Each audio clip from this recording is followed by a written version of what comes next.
Good evening. For tens of thousands of Americans, crisis hit tonight. Debilitating, life-altering crisis. October 1, furlough day for 30,000 workers at United and American Airlines. We'll meet some of them in a moment. For the air carriers, movie and hotel chains, restaurant and entertainment groups, and mom and pop stores from town to town across. The reality is stark tonight. After 6 months of hanging on and government relief nowhere in sight, too many businesses can hang on no longer, and they've decided their employees have to go. Furloughs at Marriott, Hilton, Uber, and more. That's on top of the 28,000 we heard about from Disney this week. Last week, the Labor Department reports close to 800,000 Americans lost their jobs. The previous week, even more than that. And since COVID, 60 million people have filed for unemployment insurance. 60 million. That is not just a number. Those are our friends and our neighbors trying to pay the bills in the rolling crisis that is COVID-19. They're the victims. Ask the government for help. All right, Congress, let's seal the deal. Let's pass a COVID relief package. Allie Malice is one of 33,000 airline workers being furloughed today. I love my job. She found her calling in the air and built a life around it. But 6 years after she boarded her first flight for American, the paychecks just stopped. Will you wait for a callback, even if it's years? I guess I'll wait for a call back. I hope it'll be soon. Of course, there aren't many jobs out there to find. Not now. My husband and I met as flight instructors in Phoenix.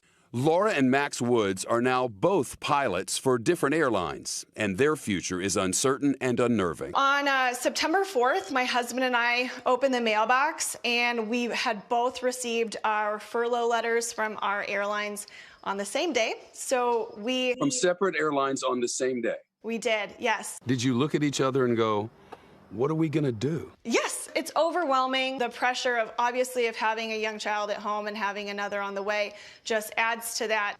Max's job is safe for now. Laura could still be laid off in just a few weeks. No, that's not okay. Union leaders fight on.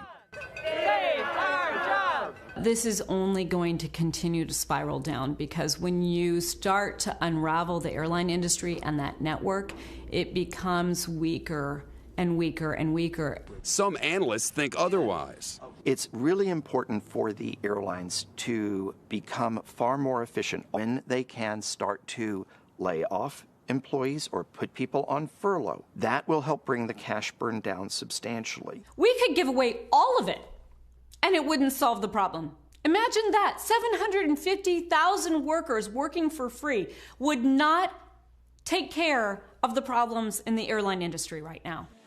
The challenge is ongoing, but brand new for Allie Malice, who, like tens of thousands of other airline workers, has a simple message for Congress tonight. Set the political games aside. Help us. Well, both sides say they want to. The House is on track to vote tonight on what they're calling a stimulus bill, but think about it. It's disaster relief. Victims who did nothing wrong need help. Disaster relief. A live report on whatever Congress is doing coming up before we hit a commercial break. Word today that half of New York City's bars and restaurants may be wiped out permanently in the next 6 months. That's from New York State's chief financial officer. Think of it, 14,000 bars and restaurants just gone. Some of my favorites already are. Crispo was an Italian gem on 14th Street. Daddio served great burgers till 4 a.m. No more. A new government report on the city's troubles is out today. Most bars and restaurants here are small businesses with fewer than 20 employees. And more than half of the workers are immigrants, making on average about $34,000 a year. CNBC's Frank Holland in Harlem now with a business owner who says he might have to shut down for good. Frank.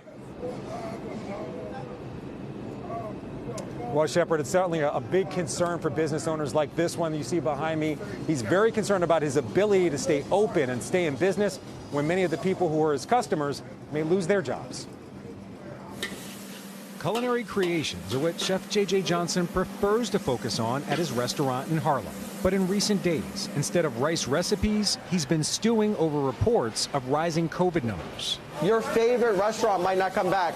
If there's a second wave for restaurants, that might mean 100% of restaurants close, 80% of restaurants close.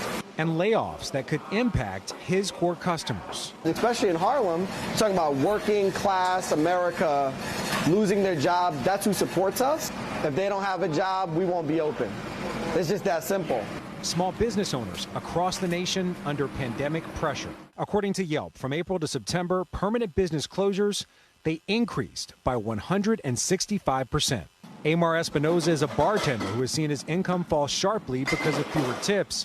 If his restaurant closes, he'd be out of much more than just a job. If I don't have a job, I got to go back to Mexico, or I don't know. I don't know what I'm going to do if I don't have a job. I'm an immigrant, so I don't really receive any, any support, any help.